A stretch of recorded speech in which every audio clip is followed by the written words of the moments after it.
un acontecimiento, hay una situación, hay algo que está sucediendo de la mente frente a lo que está sucediendo. Natural, la reacción ante tal situación es que uno se pone bravo, uno se pone nervioso, uno se pone ansioso. Eso es normal. Pero ¿qué sucedió en este caso? De repente le llegó una información al Señor que antes no lo sabía, que era de la madre de estos niños. Y de repente cambió por completo la situación. Pero si analizamos, en realidad no cambió nada. Los niños seguían gritando. Él seguía sin poder descansar. ¿Qué fue lo que pasó? Lo que sucedió es que algo externo entró y cambió su forma de ver, de procesar y por ende de actuar en la situación. Nosotros no controlamos los acontecimientos. Los acontecimientos son cosas que ocurren. Obviamente, hasta cierto punto, uno trata de controlar lo que le va a pasar, hace todo lo posible, pero al final, en realidad, se nos escapa de la mano. Nadie quiere estar en una pandemia. Nadie nos consultó si queremos estar en una pandemia. Nadie nos consulta cuando hay una tragedia en la familia. Nadie quiere pasar por una tragedia. Nosotros no controlamos la mayoría de los acontecimientos importantes en nuestra vida no lo controlamos. ¿Qué es lo que sí controlamos? ¿Qué es el regalo que Dios nos dio? Es nuestra perspectiva de lo que nos sucede. Es cómo vamos a procesar el evento que nos está sucediendo.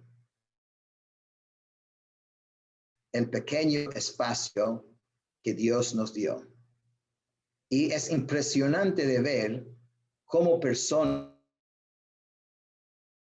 con tragedias enormes, personas que vivieron la guerra, la Segunda Guerra Mundial, vieron a toda su familia totalmente aniquilado.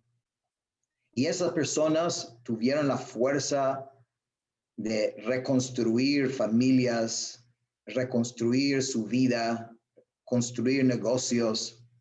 Es impresionante el poder que la mente tiene. La mente es algo sumamente fuerte y es realmente lo que Dios nos regaló, el pequeño espacio dentro de nosotros, que nosotros podemos decidir no qué va a pasar a nosotros, cómo va a ser acontecimiento, sino cómo vamos a mirar, cómo vamos a procesar ese acontecimiento. A veces tienes personas que se le pierdan sus llaves y todo su día se destruyó, el día completo. Alguien cortó así en la calle con el carro y de repente llegan y todo el día ese es el tema. Y otras personas que vivieron tragedias enormes y lograron a reconstruir sus vidas. Entonces, el poder de la mente es muy grande y tenemos que recordar que debemos reservar la mente y utilizarlo para tomar las decisiones cómo vamos a mirar a cada situación de la vida. Hay personas y la reacción natural en general es que la mente inmediatamente se ve como arrastrado por el acontecimiento, por lo que sucedió.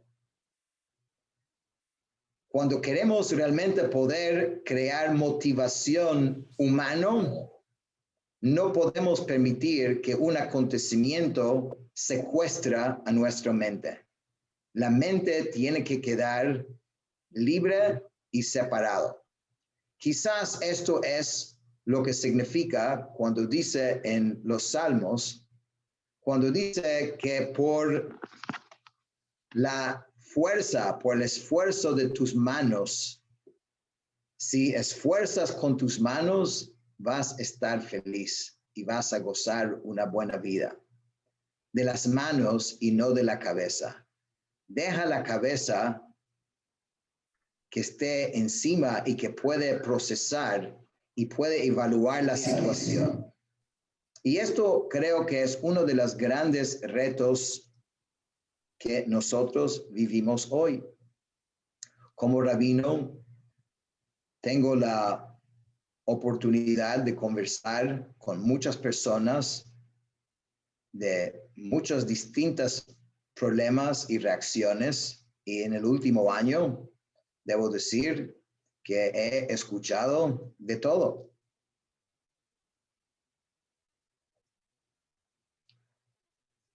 Pero el éxito de los que están en este momento siguiendo adelante y creciendo son aquellos que entienden que deberíamos nosotros reservar la mente y tomar la decisión de cómo vamos a procesar cada situación.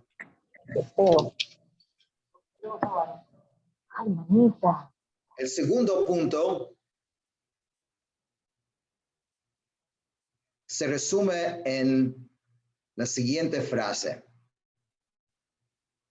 Esta frase es de mi maestro, el Rebbe de Lubavitch, lo pueden ver ahí en la foto ahí atrás. Él dijo así: el hecho de despertarse en la mañana es un mensaje de Dios a ti que eres importante y tienes algo que hacer. Uno tiene que vivir con la idea que hay un propósito en la vida. Y cuando uno tiene esta idea clara, que tienes un propósito, entonces la vida cambia por completo. ¿Cómo identificar ese propósito? Es tema otra charla. Y va más allá de lo que hoy vamos a poder hablar. Pero solo en la idea de que hay una misión, hay un propósito en la vida, esto es algo sumamente importante. Y quisiera un poco ilustrar esta idea hablando de otro de las grandes personalidades bíblicas, que su nombre era Yosef. No sé la familiaridad que tendrían con las historias de la Biblia, pero en breve, la historia de Yosef es una historia fascinante.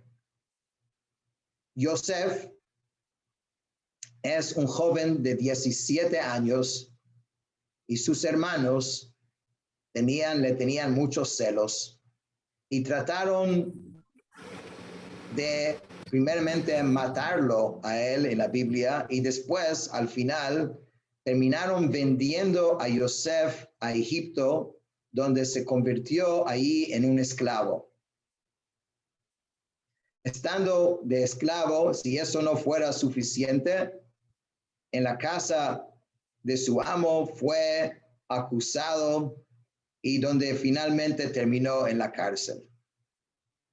Ahora, si uno hubiese acercado a cualquier psiquiatra y hubiese preguntado, mira, te voy a preguntar acerca de alguien que tiene ese perfil. El perfil es a los 9 años perdió a su madre. A los 17 años sus hermanos le odiaron, lo trataron de matar y terminaron vendiéndolo. Él era esclavo y después preso. ¿Qué chance tiene este joven de tener una vida productiva? Yo creo que cualquier psiquiatra te hubiera dicho que este futuro. Sin embargo, es muy interesante. La Biblia se refiere a ese muchacho como Ish Matzliach, como el hombre del éxito. Era una cosa impresionante. Cuando era esclavo en la casa de su amo, llegó al punto donde le nombraron encargado de todas las casas, de la casa, de todo el negocio, de todo. Cuando llegó a la cárcel, el jefe de la cárcel lo nombró a él como jefe de toda la cárcel y de todos los presos. Él en cada situación donde estaba, la Biblia nos enseña cómo con todo lo pronóstico en su contra siempre salía, y como la historia termina, él termina siendo el virrey de todo Egipto y él termina salvando realmente el mundo de ese momento de su pandemia, que era una gran hambruna en el mundo entero, y llegó él y empezó ministro de Economía y cambió todo el rumbo de Egipto, que era la potencia mundial, y por ende el mundo entero fue salvado por este individuo con esta historia. Es muy interesante que la Biblia dice así, que un día cuando Yosef estaba en la cárcel, entonces él vio que dos de los cortesanos que también estaban en la cárcel, cortesanos del faraón, del gran rey, él vio que tenían como la cara, dice, como apesadumbrado. Y Yosef se acerca a estos dos señores y Yosef dice, ¿por qué sus rostros están decaídos hoy? ¿Por qué sus rostros, dos ministros del rey que están en la cárcel, y Yosef quiere saber por qué tu cara está triste hoy? Y la pregunta es, ¿qué pensaba Yosef? Si tú estás en la cárcel, no sabes de tu futuro, ¿qué cara quiere que alguien tenga? Y sin embargo, en eso vemos cuál fue el poder de esta figura bíblica. Tenía un profundo sentido de propósito en cualquier situación que estaba. Y estaba en muchas situaciones sumamente difíciles y trágicas. Y sin embargo, cada vez, si él se lo preguntaba a ellos, él seguramente constantemente se preguntaba a sí mismo, ¿por qué estoy aquí? ¿Qué hago aquí? ¿Cuál es mi propósito siendo esclavo? ¿Cuál es mi propósito en la cárcel? ¿Cuál es mi propósito en una pandemia? ¿Acaso esto es un error? Y él tenía muy claro esto. Y la historia es fascinante porque si seguimos los eventos, ellos le responden a Yosef y dicen que nosotros tuvimos sueños. Los dos tuvimos sueños anoche, dicen. Y cada uno le dice el sueño, y Yosef tiene el don de interpretar estos sueños y explica a cada uno lo que va a suceder, y exactamente como él dice, así suceda. Y gracias a esto, uno de ellos, cuando sale de la cárcel en una fecha más adelante, recomienda a Yosef al faraón cuando él tiene un sueño, y así es que él sale de la cárcel y surge y eventualmente se vuelve el virrey de todo Egipto. Por estar claro que tenemos un propósito y para preocuparse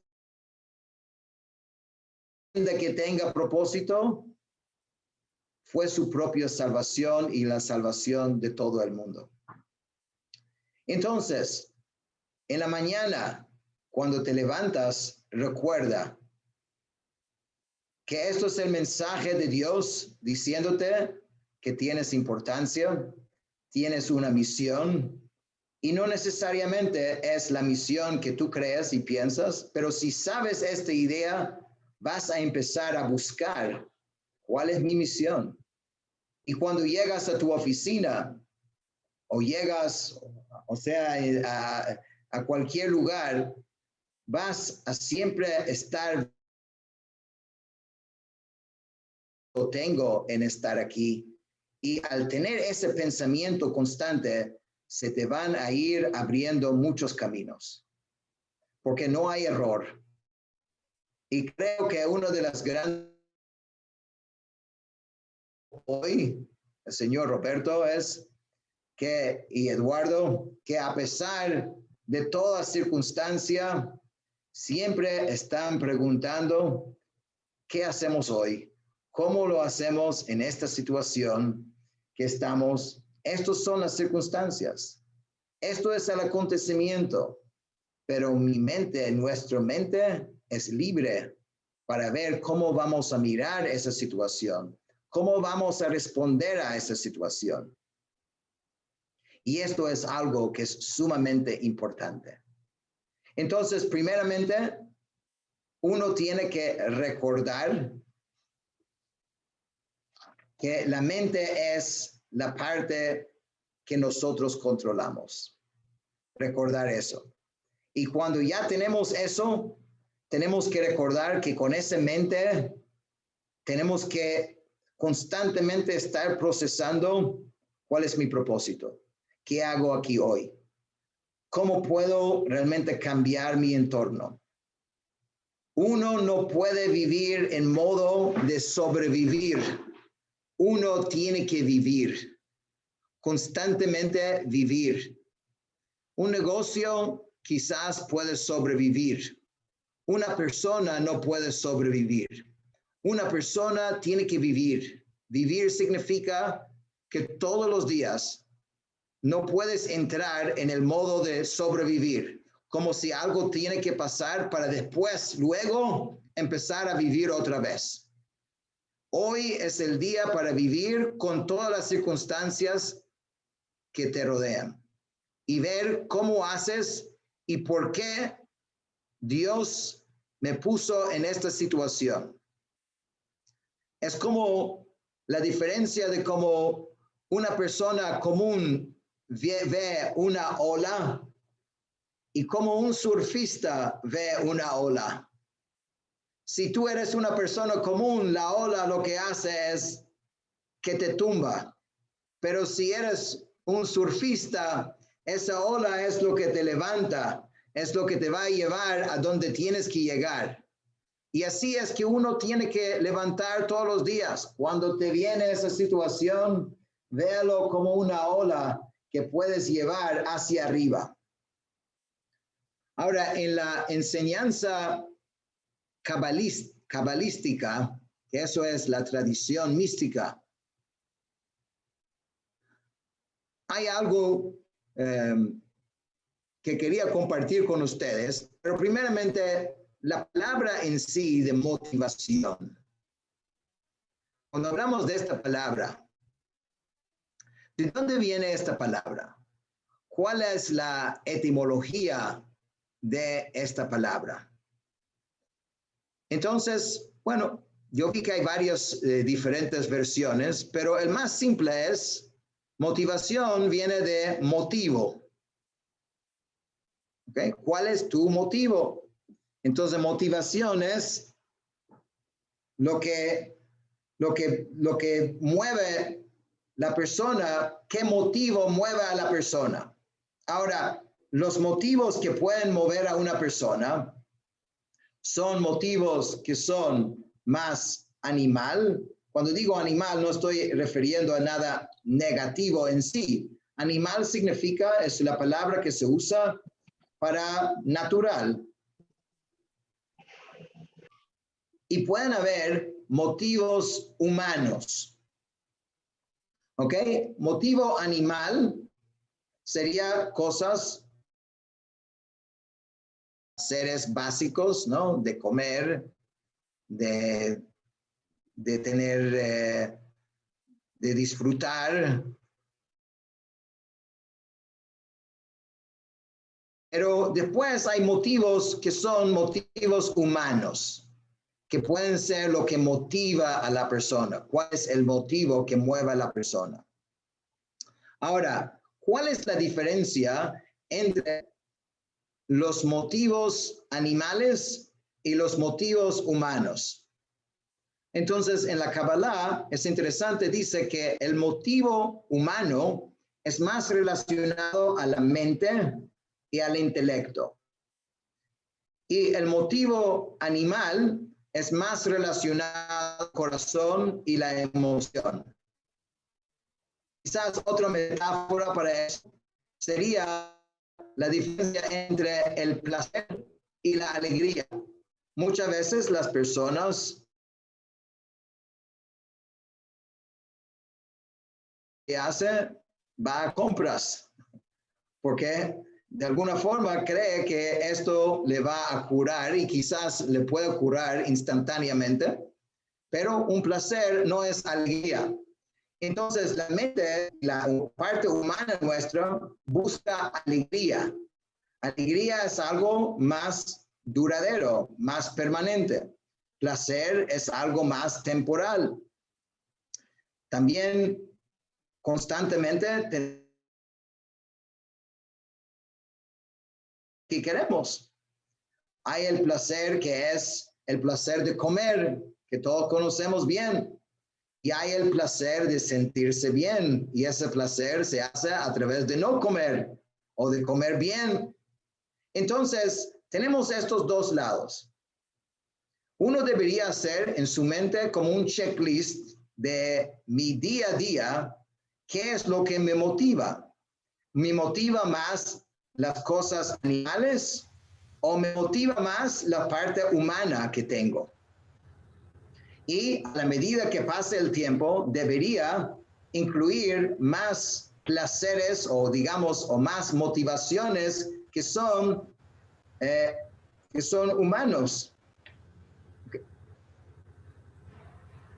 Entonces, algo que está en manos de cada uno de nosotros.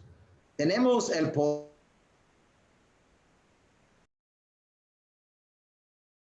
Comienzo, el caballo se motiva por la comida, por no ser azotado. El sabio se ve motivado porque quiere aprender, quiere elevarse. Entonces es muy importante para poder motivarnos, incluir motivaciones más del índole del ser humano. Pero lo más importante de saber de esto es que nosotros tenemos dos modos de funcionar. Un modo de funcionar es cuando nuestras emociones dominan. Y cuando nuestras emociones dominan, entonces secuestran a nuestra mente y trata que la mente funcione para el bienestar de la emoción. O puede ser al revés, que la mente domina y crea emociones que son sanos. Eso es la diferencia de que si tu motivación es principalmente animal o si tu motivación es principalmente humano. Cuando es humano, entonces la mente puede crear emociones que son sanos, pero cuando nuestras emociones son animales y la búsqueda es solamente por el lado natural y lo más básico, entonces no solamente que no estamos faltando la parte humana que todos tenemos, sino la parte humana se ve como secuestrado por la emoción. Y esto es como un ciclo vicioso. Entonces, cuando estamos en una situación difícil, este año nos tocó vivir una situación bastante difícil. Y la reacción natural de muchos ha sido simplemente depresión, o sea, estadísticamente.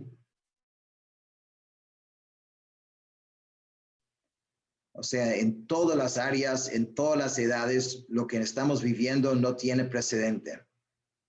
Sin embargo, hoy creo que el motivo de esta charla, por lo menos la idea de la motivación distinta, es entender que nosotros tenemos mucho poder, y a partir de ese pequeño regalo que Dios nos dio, que es nuestra mente, nuestra capacidad de poder ver la situación y procesar la situación y darle una interpretación a la situación, podemos más bien cambiar la parte animal también.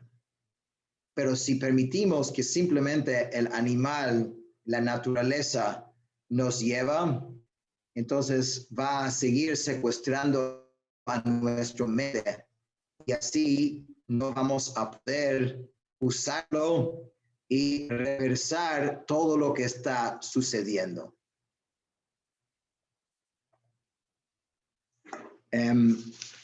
Solo mencionar el último punto que veo que es muy importante. El tercer punto es, tenemos a veces que actuar sin motivación cuando es necesario. Y por eso quiero leerles unas frases también de la Biblia, una historia que dice lo siguiente. Dice que cierta mujer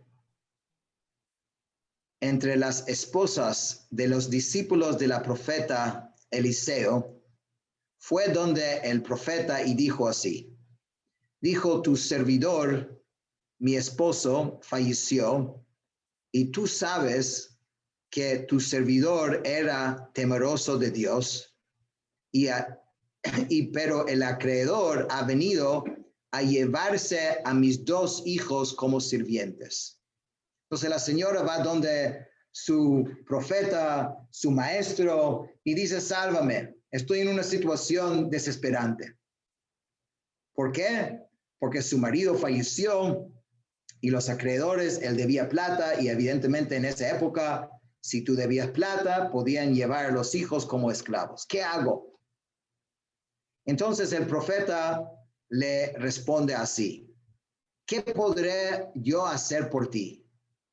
Y después le pregunta, ¿qué tienes en casa que pueda servir para soporte para yo bendecirte?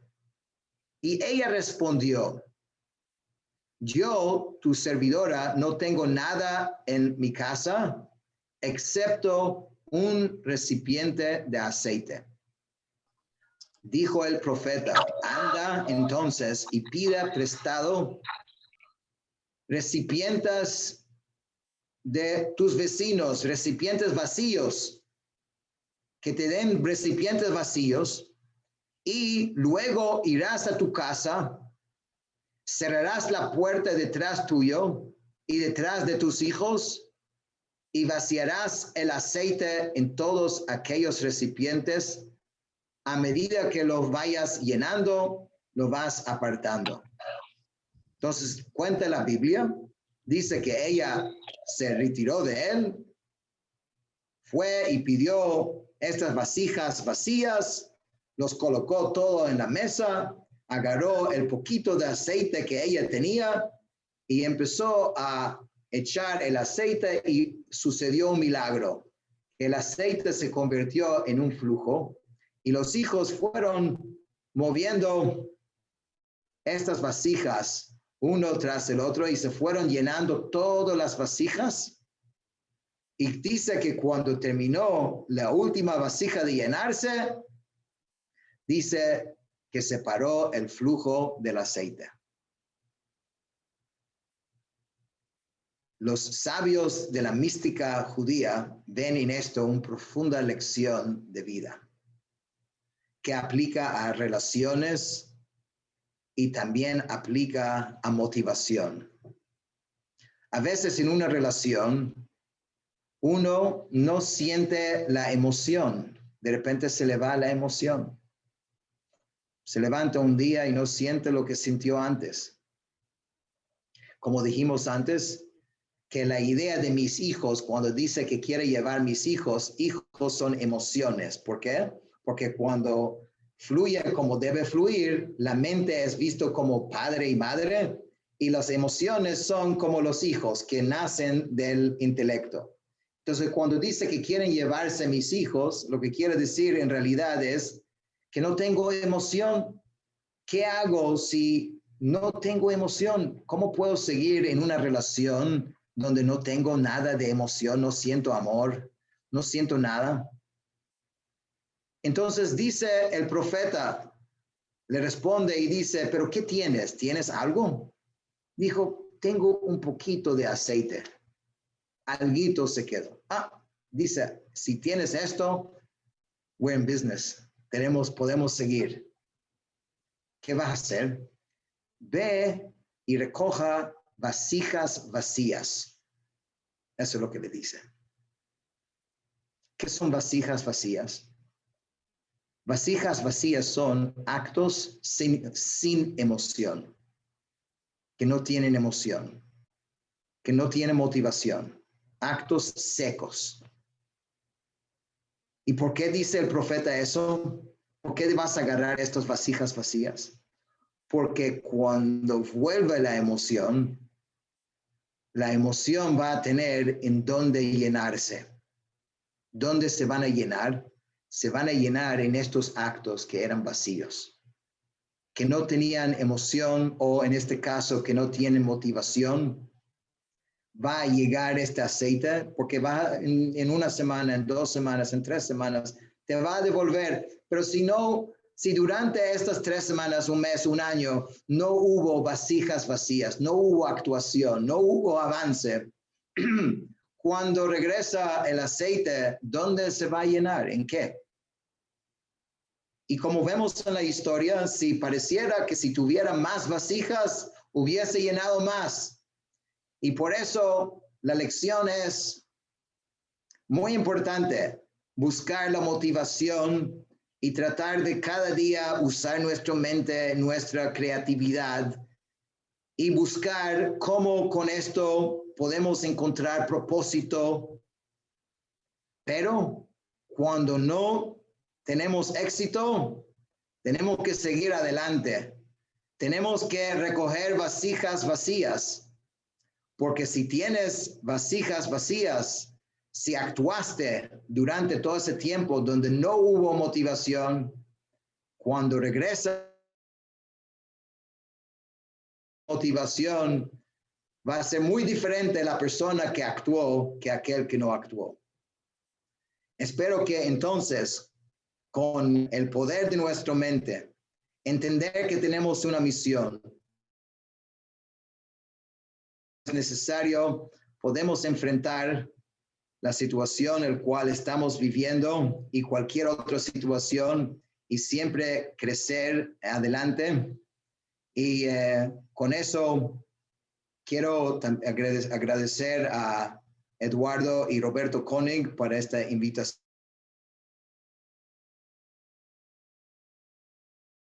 Y espero que podemos seguir creciendo siempre juntos. Señor Rabino, muchísimas gracias. Muy interesante la lección general que nos dio, ese enfoque de que tenemos que seguir viviendo y no sobreviviendo, y que tenemos que enfrentar todas las situaciones.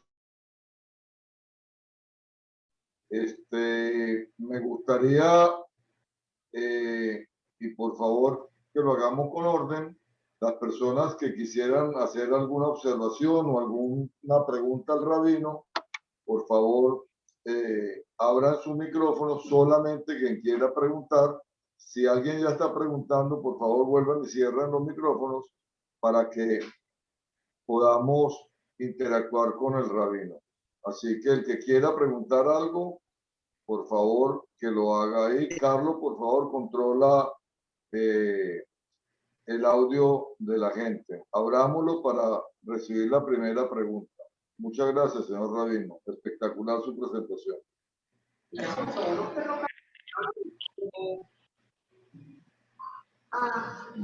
Ayer fue que lo juntó.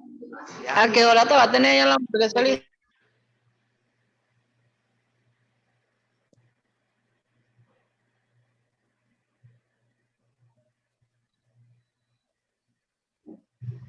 Quien vaya a hablar, por favor, que se identifique y se dirija directamente a hacerle la pregunta o la observación al rabino.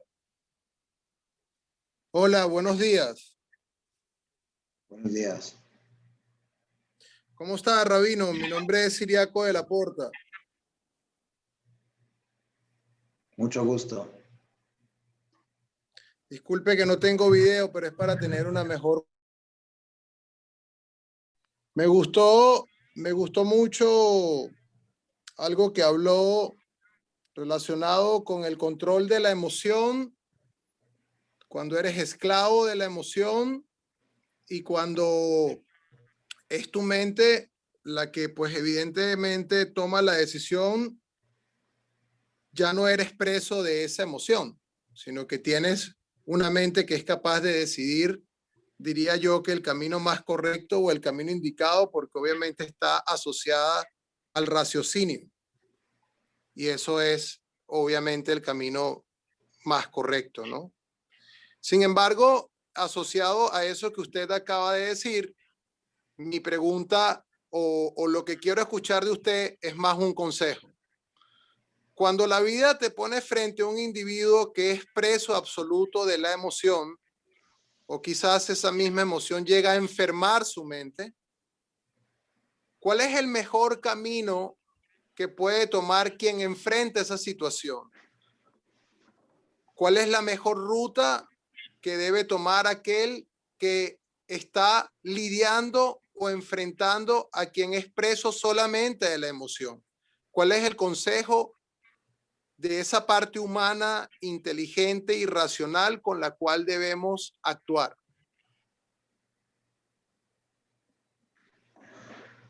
Gracias por su pregunta. Eso es una pregunta bastante profundo, porque una cosa obviamente es la forma de actuar uno consigo mismo y otra cosa es cómo podemos nosotros actuar frente a otros. Pero si uno, Sí. Se pone a pensar que nuestra actuación con nuestro semejante va a depender mucho de cómo pensamos en esta persona, cuál es nuestra actitud hacia esta persona. Que por cierto es muy difícil dar una respuesta definitiva porque tendría que saber más detalles y hasta dónde el problema, digamos, había que entenderlo bien porque hay gente que han problemas que son muy extremos, obviamente, y quizás a veces la mejor sugerencia en ciertos casos sería alejarse de esa persona, ¿no? Y no Claro. tener contacto. Pero si no es el caso, la mejor forma de tener influencia sobre otra persona es primeramente tener una visión de amor hacia esa persona. No ver la persona, sino como en la imagen y semejanza divina. A veces una de las tácticas que uno hace es simplemente ver a esa persona como si fuera un bebé. O ver a esa persona como es un viejito, ¿no? Y de repente tu actuación hacia esa persona va a cambiar. Porque tú ves que entonces a la otra persona en nuestra imagen. ¿Tú crees que él tiene la misma capacidad que tienes tú, la misma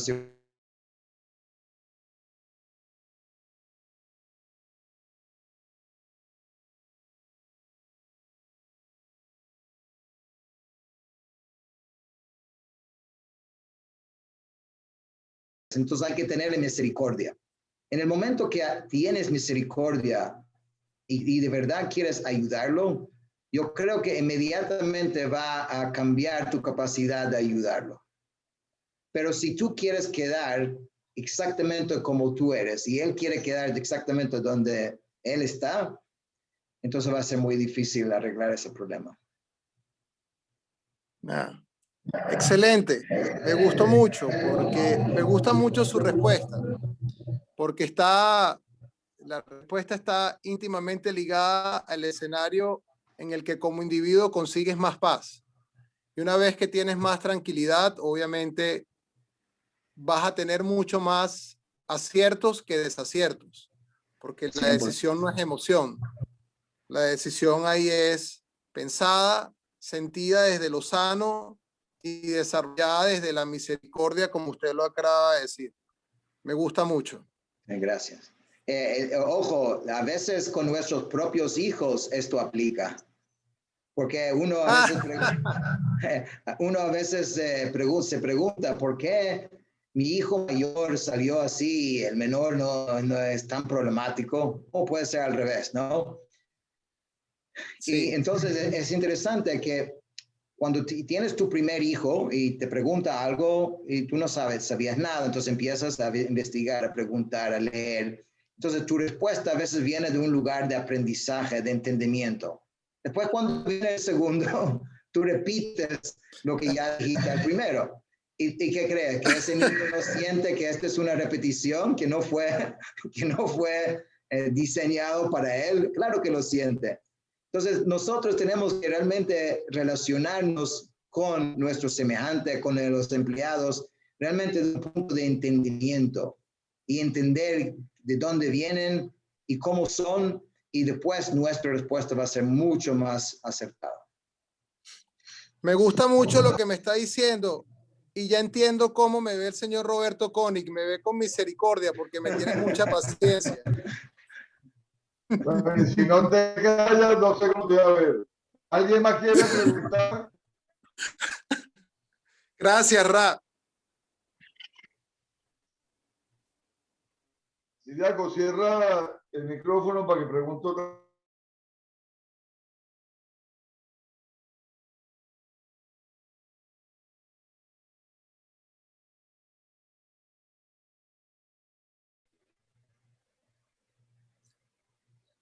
¿Aló? ¿Me escucha? Sí, sí. Sí, buenas tardes. Felicitaciones por su interesante charla. Volviendo sobre la parte tan importante del propósito de vida frente a personas, es un caso que tengo en este momento con respecto a una vieja compañera de universidad. No quiero entrar en detalles, pero está en un problema de depresión y lógicamente el propósito de vida o cualquier ánimo para despertarse en la mañana no está. La están asistiendo por todos los lados y los amigos le estamos ayudando.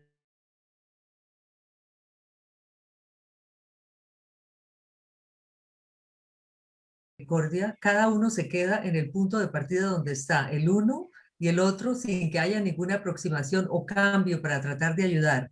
Pero ¿hasta qué punto se puede seguir ayudando o sosteniendo a una persona donde claramente la persona está tratando que todas las cosas se las hagan los terceros, porque es la única manera, mostrando necesidad de asirse a algo, lógicamente no logra despegar?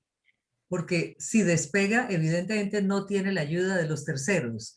De manera que es un círculo muy complicado de romper, porque la persona está ya en pensión, no está haciendo otra cosa que sobreviviendo, digamos, está realmente sobreviviendo, pero si no se suelta un poco esta persona o se la bota al lago o al mar, evidentemente querría seguir siempre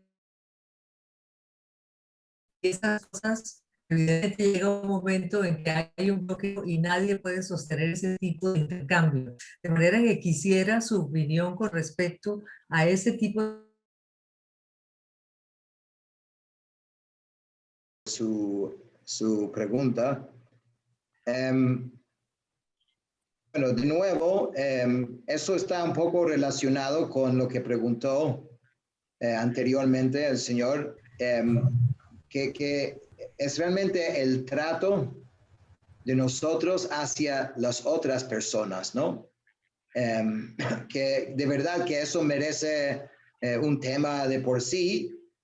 Obviamente, en cuanto uno está más desarrollado en su propia vida, su capacidad de ayudar al otro va a ser mayor. Pero solo quiero comentar algo que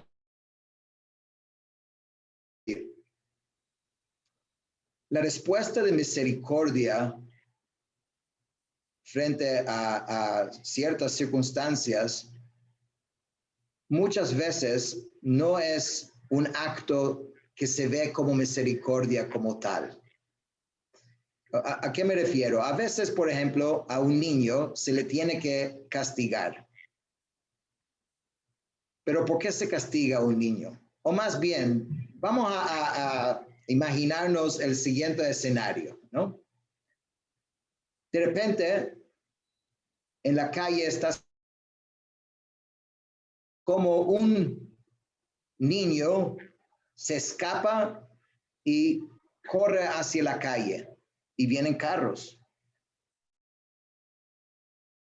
El niño duro y le da una cachetada y empieza a gritarle. Eso es un escenario. El otro escenario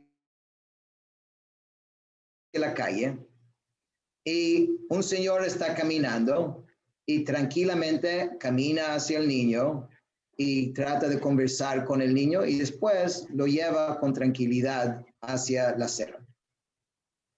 Si yo le pregunto, ¿quién es el padre de ese niño, de los dos? ¿Qué diría? Seguramente el primero. Claro. ¿No? Él reaccionó de una forma, porque a veces la misericordia viene en distintas formas. No siempre viene. Obviamente tiene que saber cuándo aplicar eso.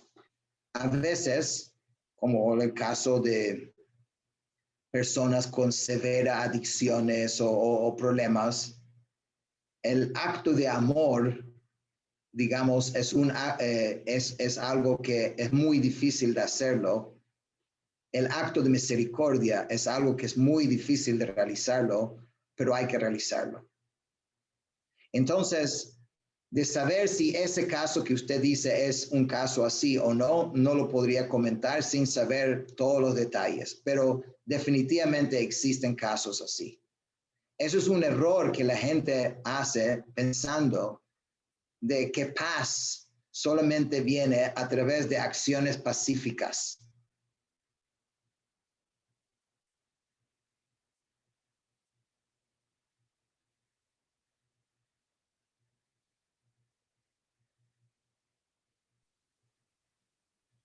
Bueno, ¿alguien más quiere hacer una pregunta? Gracias.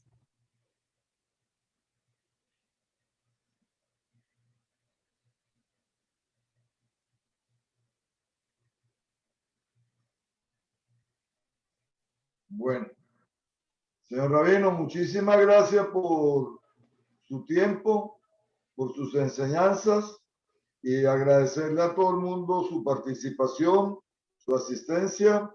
En total, con los grupos que teníamos, llegamos a superar las 100 personas. Así que a todos, mil gracias. Y Shabbat Shalom para Todo lo todos. mejor. Un abrazo, muchas gracias, señor Rabino. Chao. Hasta Hasta luego. luego a todos, muy amables.